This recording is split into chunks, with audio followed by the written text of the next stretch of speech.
confidential. But I am the social media professor, and I'm going to give you a little bit of my background because I kind of took a weird path to becoming a marketing person at all, and to being a social media professional. It was an accident. All of it was an accident. So when I was 8 years old, yes, it goes back that far, I was published for the first time. Who used to get highlights when you were a kid? In, let's see, 8 years old, so that was 1979. I had an entitled Pink. Apparently that was my favorite color back then. My favorite color now is black, but I did wear my pink pants today in honor of my first published work. That encouraged me to keep writing, which I thought was fun anyway. When I was in high school, I don't know why I wrote poems back then, I'm not good at it, but I wrote another poem, and our teacher at the time had told us, send these to people that you respect that are writers. And I was really into Amy Grant, Rich Mullins, and all those folks, the Imperials at the time. So one of my favorite songs had been written by Michael W. Smith. Does everybody know who that is? Yes. Awesome guy. And so I'll just send it to him. He's a great lyricist. Sent it to him, didn't think anything of it. I got my A, I was good. Well, about 3 months later, I got a phone call at midnight, and it was Michael W. Smith.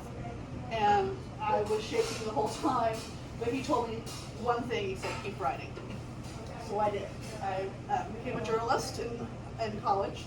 I was the editor of the student paper and completely ignored the advertising section unless they gave me a really huge paper that I had to fill because they had a lot of advertising. But after chasing some ambulances and sitting through some really horrible city council and school board meetings, working for some local papers, I decided I wanted nothing to do with journalism. And I wound up at Feist. Does everybody remember Feist? I'm taking us back.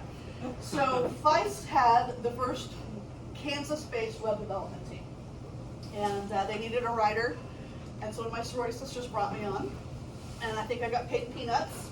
But they were very kind to me and said, we just need something fun. So I developed a little site for them called Feist Newsnet, and I got to do whatever I wanted. There was a lot of Star Trek, a lot of theater, a lot of movie reviews, a lot of bake sales. So that was kind of where I got into digital. When I left Feist, I kind of bounced around a little bit because that's, as you do in marketing, you don't get promoted, you leave and go somewhere else. And those of you that have ever known marketing folks, you don't get to stay anywhere very long. And I wound up eventually at Sullivan Higdon, now called Signal Boost, and doing some SEO and digital marketing for Cargill, Sterling Silver, Cessna, all that stuff. He either got laid off there, as marketing people do, wound up at Dean and DeLuca, and spent some wonderful time there really learning the digital marketing business as a copywriter and also as kind of a strategist. Through all this time, I was teaching part-time. I'm like Amy.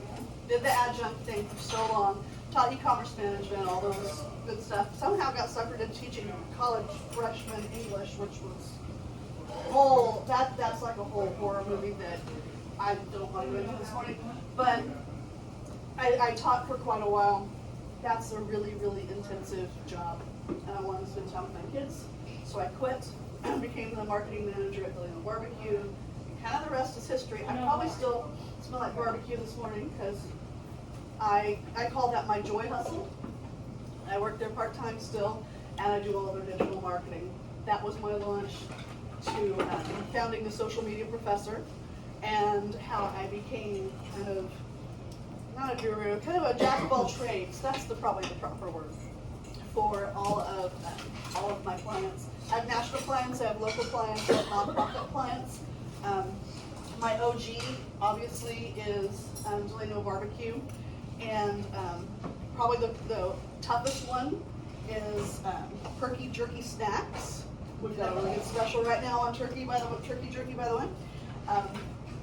Because taking photos of jerky and making them interesting is really kind of tough. I'm fortunate enough to work with Guiding Paws ICT. I'm a member of their pack, and I get to volunteer and help them with their mission, trying to provide guide dogs for all of the local blind and low vision folks. And probably the one that I enjoy the most is I work with the Bread and Roses Theatre out of London, and get to help them with their social media marketing. That's kind of me in a nutshell. Thanks for listening.